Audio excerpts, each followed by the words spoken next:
अशुभ कर्म है, जो अपन पाप करते हैं, क्या ये इनका जो फल है ये इस मृत्यु लोक में अपने जीते जी ही यही कटते हैं?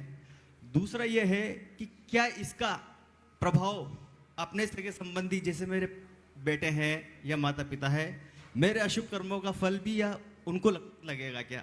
तीसरी बात, आपने लास्ट में एक बात कही थी कि कर्म की सत्ता के ऊपर भी है धर्म की सत्ता, और वो टाइम की वजह से थोड़ा पूरा हो चुका था।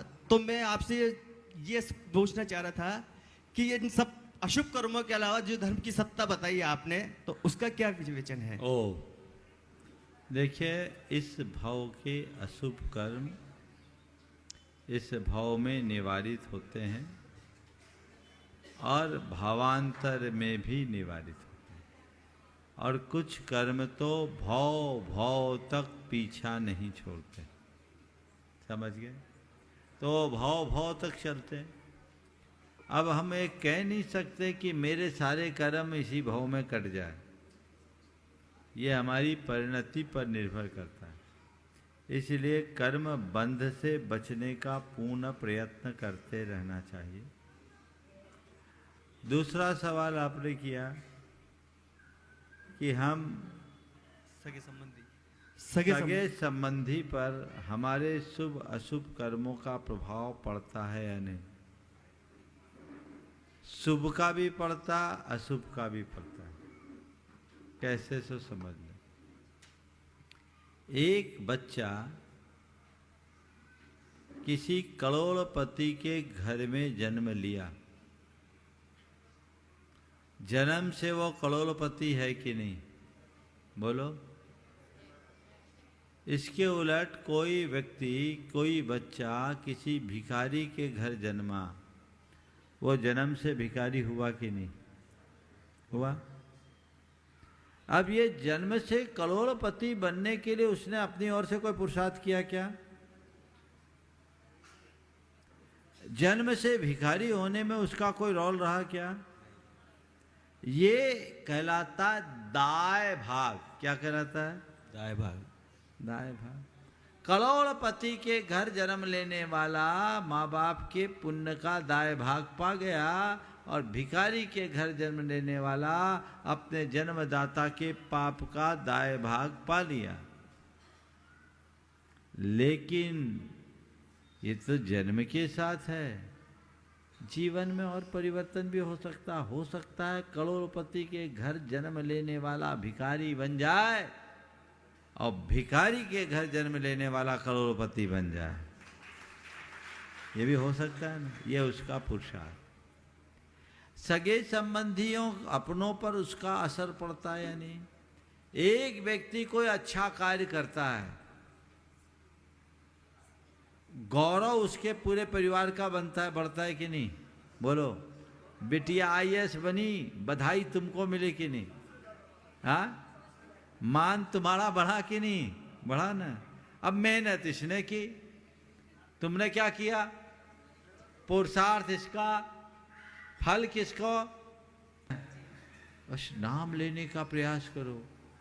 देखो, मैं आपको एक रहस्य की बात बोलता हूँ। भगवान का नाम लीजिए, स्तुतियाँ पढ़िए, पाठ करिए, जाप कीजिए, और कुछ नहीं कर सकते तो केवल नमोकार की आराधना कीजिए।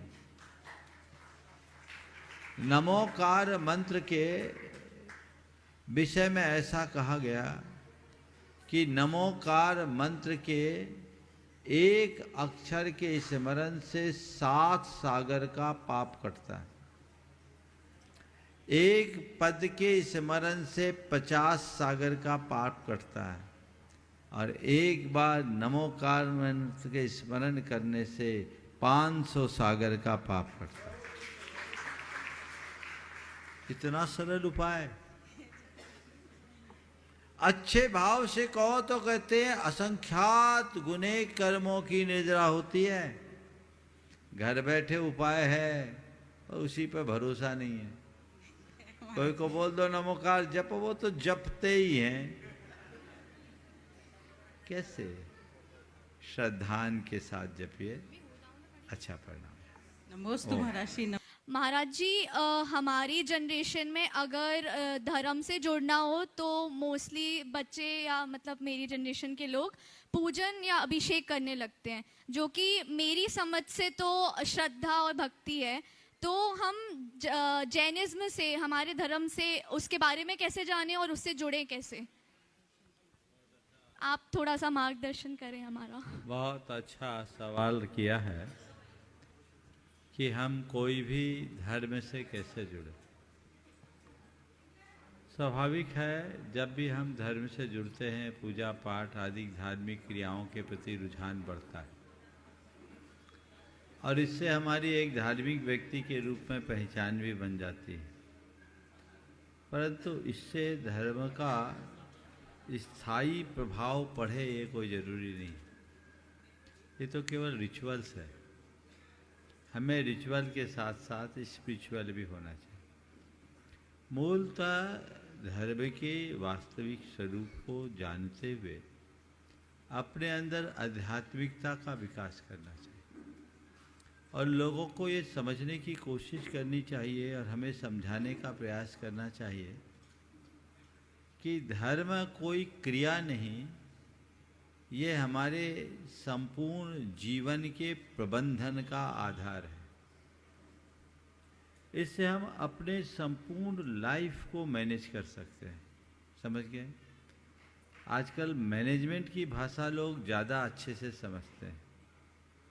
हम उन्हें समझाएं कि इनर मैनेजमेंट है क्या, लाइफ को संतुलित कैसे किया जा सके, बैलेंस कैसे किया जा सके, जीवन में आने वाले उतार चढ़ाव में स्थिरता कैसे लाई जा सके और उसमें धर्म हमें कितना मददगार बनता है।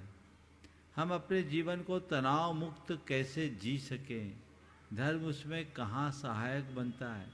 ये सब बातें यदि हम अपने जीवन में उतार लें तो फिर उस व्यक्ति को धर्म करने का एक अलग मज़ा आएगा और उसे फिर कहने की ज़रूरत नहीं पड़ेगी कि तुम धर्म करो, अपितु वो खुद आगे बढ़ कर के धर्म के लिए उत्प्रेरित होगा, उत्साहित होगा। उसके लिए हमें कुछ स्वाध्याय करने की भी बात करनी चाहिए। गुरुओं के प्रवचनों से बहुत मोटिवेशन मिलता है। अगर वो प्रवचन सुनने लगे तो धीरे धीरे चीज़ें आ जाती हैं।